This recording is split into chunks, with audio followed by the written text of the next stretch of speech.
What's going on, wrestling family? Welcome back to the channel. So we got a PLE this weekend, so you know exactly what we got to do. We got to make our predictions for, hold on, I got to do it the right way. Affrontomo a Petty. Hey, Duolingo is working, baby. Duolingo is working.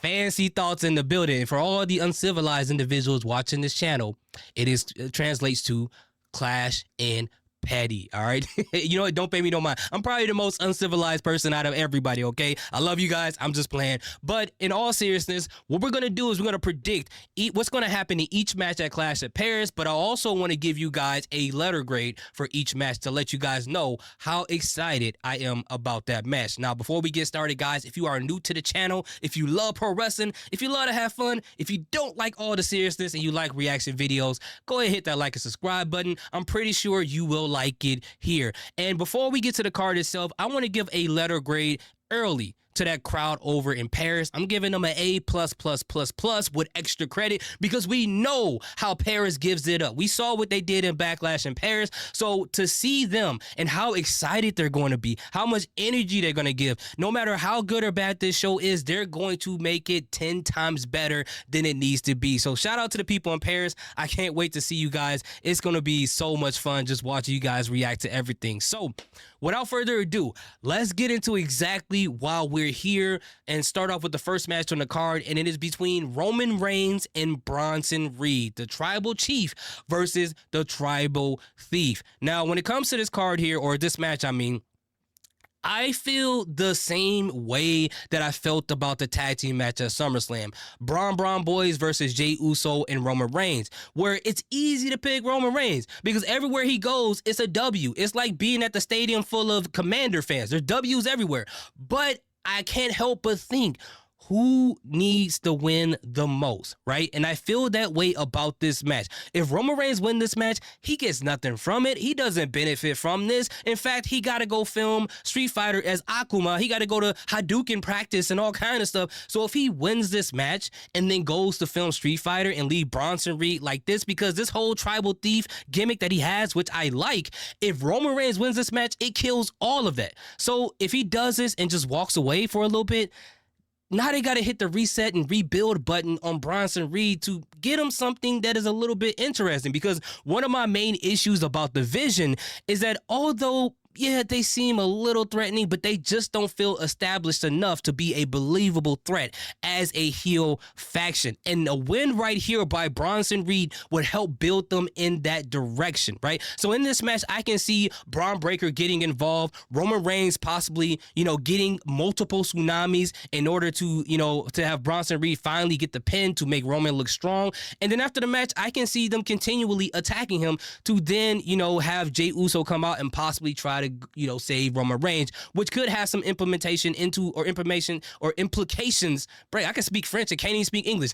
Implications in the match later on in the evening. But even if Jey Uso doesn't come out, I'm going to say that Bronson Reed is going to hit him with multiple tsunamis in order to get the pin, and Braun Breaker is going to get involved. But overall, as far as a letter grade for excitement, I'm going to give this a B. I think this is going to be great for Bronson Reed. Roman Reigns works well with pretty much anybody in the ring, so it's going to be a whole lot of fun. Plus, the crowd in Paris, it's going to be fun. So the next match we have up is the old-fashioned Donnybrook match between Sheamus and Rusev, okay? If you don't know what the old-school Donnybrook match is, it is basically a street fight, a Sheamus street fight, with all the Sheamus-y type weapons being involved, okay? And I think this is going to be a hard-hitting match. It's going to be a whole lot of fun. I am a huge fan of street fights, hardcore matches, and things like that. So you guys know I'm going to love this, but I don't know who to pick to win this because this whole feud has been 50-50 at this point. And to be completely honest with you, I honestly don't care who wins. I do not care who wins. All I want is a hard-hitting, great match. So since this is a prediction, I gotta tell you that somebody's going to win, but I'm gonna have some assistance from our lifeline, and it is the magic wheel of decisions, okay? So we got Sheamus on one end, we got Rusev on the other one, and we're gonna let, this decide the winner of this match. So let's go ahead and spin it right now and see what's gonna happen, okay? Okay. Oh!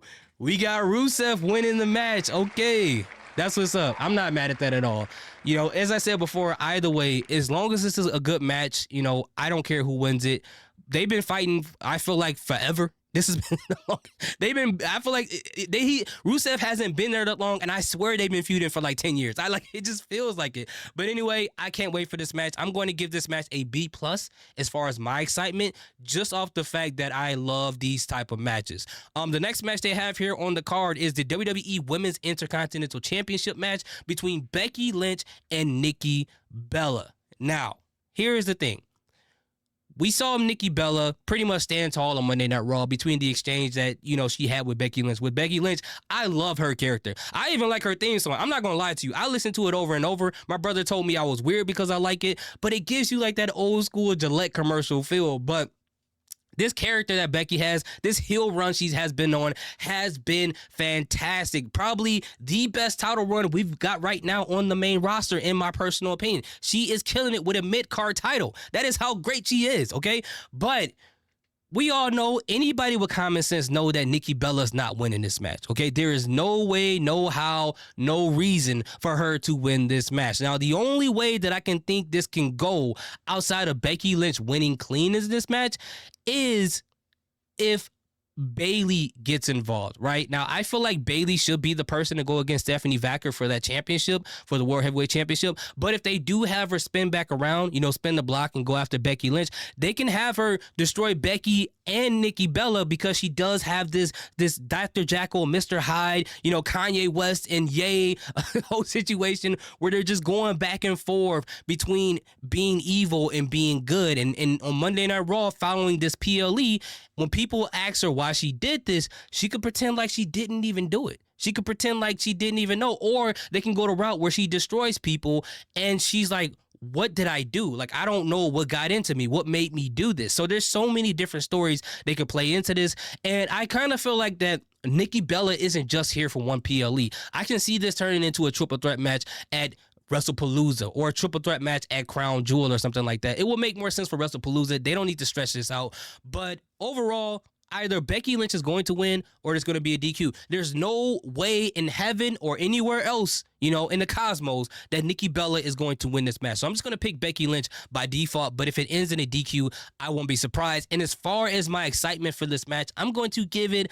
a C-, okay? Because I don't know what Nikki Bella looks like in the ring on a one-on-one. We have yet to see that since her return. She's been involved in a battle royal. They've had a back and forth in their segment on Raw, which looked kind of sloppy. So even seeing that has me a little, not concerned, but it just kind of makes me just kind of reserve, feeling like this is going to be a good match. So the next match we have on the card is John Cena versus Logan Paul. And I think this one is probably the most obvious one.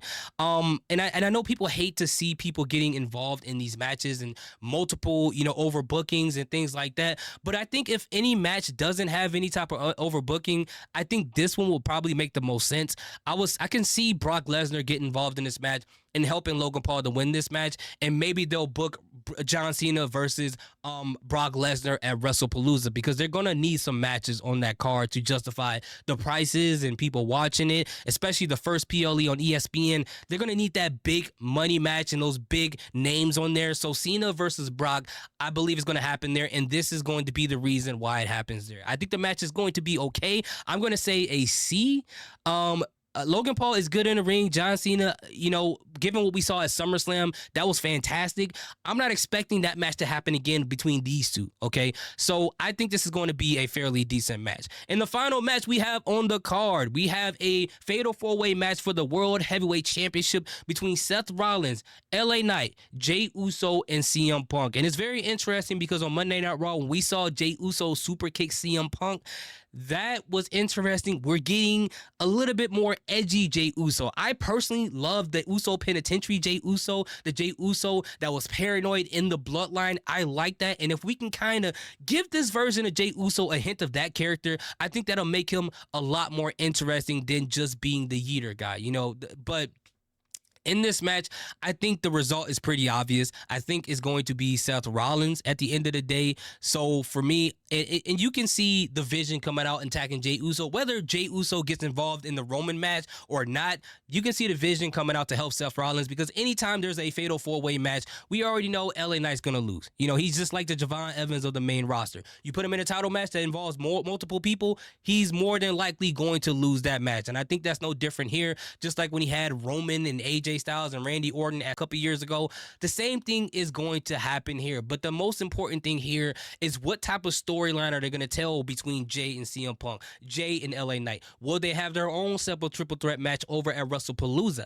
I don't know. But Seth Rollins is going to retain. Him winning this match and Bronson Reed winning his match is going to help establish this faction even more, in my personal opinion. But overall, as far as this match, as far as grades go, I'm gonna give it a B+. Fatal four-way matches are pretty good. Seth Rollins is an amazing wrestler, but it's gonna be interesting to see what type of storylines are going to be told here. But at the end of the day, man, like, what will make this match really interesting is if we finally get that return of Ilya Dragunov. That will be great. That will be a cherry on top of everything else that happens here if all these matches are great. So at the end of the day, guys, let me know in the comment section, what do you think, or who do you think is going to win each individual match, and why would they win the match? Thank you guys so much for watching. I appreciate you guys. Salute, peace, have a great day.